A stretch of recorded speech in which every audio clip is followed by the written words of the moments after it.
اللہ تعالیٰ بندوں کو آزماتا ہے، پرکھ کرتا ہے، امتحان لیتا ہے، طرح طرح کی نعمتوں سے اسے مالا مال کرتا ہے، کاروبار وسیع ہو جاتا ہے، اس کے لیے دولت کے انبار لگ جاتے ہیں، دنیاوی مال و اسباب اس کے لیے جمع ہو جاتا ہے، منصب ملتا ہے، عہدہ ملتا ہے، اقتدار ملتا ہے، شان و شوکت ملتی ہے، لوگوں کے دلوں میں اس کا گھر بنتا ہے، تو اس کے ذہن میں یہ بات آتی ہے کہ میرے رب نے مجھے جو عزت دی ہے میں اس کا استحقاق رکھتا تھا، اور میں اگر اس لائق نہ ہوتا تو مجھے کیوں نوازا جاتا، تو گویا میرا رب میرے اوپر راضی ہے۔ اور پھر جب محفل نعت میں مہمان خصوصی بھی بن گئے تو پھر تو ان کے نفس کو اور تسکین مل گئی۔ جب پیر صاحب نے بھی ان کو ہی اہمیت دی تو پھر انہیں لگا کہ واقعہ ہی ہمارا رب ہم پہ راضی ہی ہے، تبھی تو ہمیں مذہبی طبقوں کے اندر بھی اہمیت مل رہی ہے، حالانکہ وہ جانتے ہیں کہ ہم نے یہ دولت کیسے حاصل کی ہے،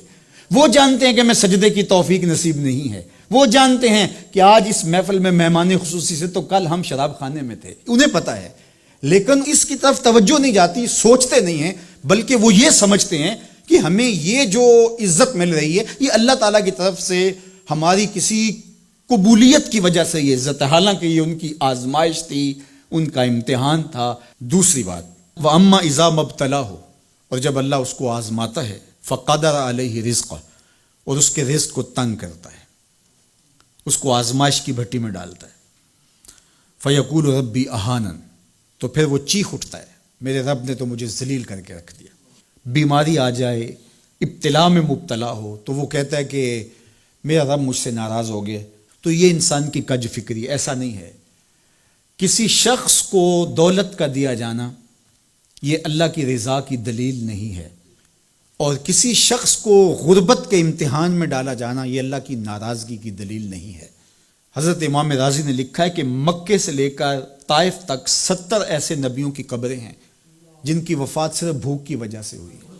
تکلیفوں میں، آزمائشوں میں، امتحانوں میں، ابتلاؤں میں اس کے بندے رہے ہیں۔ میرے اور آپ کے آقا و مولا حضور ختمی المرتبت کے گھر میں کبھی برابر چولہا نہیں جلتا تھا، کبھی کھانے کے لیے کچھ میسر نہیں ہوتا تھا، پانی پی کے اور کھجور کھا کے گزارا ہوتا تھا، تو یہ تو کوئی دلیل نہیں ہے۔ اللہ کی رضا کی دلیل کیا ہے؟ نیکی کی توفیق مل جانا۔ اور اللہ کی ناراضگی کی دلیل کیا ہے؟ کسی شخص کا گناہ پہ دلیر ہو جانا۔ کوئی بندہ گناہ پہ دلیر ہے اور معصیت، نافرمانیاں، اللہ کے حکموں کو توڑنا اس کا مزاج ہے، تو سمجھو اللہ اس سے ناراض ہے۔ اور اگر کسی کو اللہ نے سجدے کی توفیق دی ہے، کسی کو اللہ نے اپنے راستے میں خلوص کے ساتھ خرچ کرنے کی توفیقات عطا کی ہیں،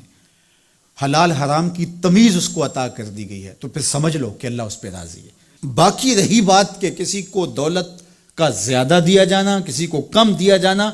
تو یہ آزمائش ہے۔ اب جو اہل ایمان ہیں، اللہ کے بندے ہیں، وہ کیا کرتے ہیں؟ جب دولت زیادہ ملتی ہے، اقتدار ملتا ہے، منصب ملتا ہے، تو صرف اللہ کے شکر کے دائرے میں آ جاتے ہیں، اور جب مصیبت آتی ہے، تکلیف آتی ہے، اذیتوں میں مبتلا ہوتے ہیں،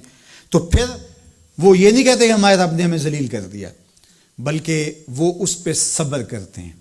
اور اللہ کے حضور دعائیں کرتے ہیں، التجائیں کرتے ہیں کہ مالک تو نے جو جس آزمائش میں ڈالا ہمیں پورا اترنے کی توفیق نصیب فرما، ہماری سفید پوشی کا بھرم نہ ٹوٹے، اور ہمیں اس مشکل وقت سے بچانا کہ جب ہماری یہ غربت ہمیں کفر تک لے جائے۔ اور جب ان کو دولت مندی دی جاتی ہے تو وہ ڈرتے ہیں کہ اللہ ایسا نہ ہو کہ یہ دولت ہمیں فرعون بنا دے، یہ دولت ہمیں نمرود بنا دے، ہمارے اندر بخل پیدا ہو، تکبر پیدا ہو، ہمارے اندر غرور پیدا ہو، تو وہ اس حالت کے اندر اللہ تعالیٰ کا شکر یا دوسری حالت میں اللہ کے حضور صبر کی توفیق مانگتے ہیں اور صبر کے ساتھ اپنی زندگی گزارتے ہیں۔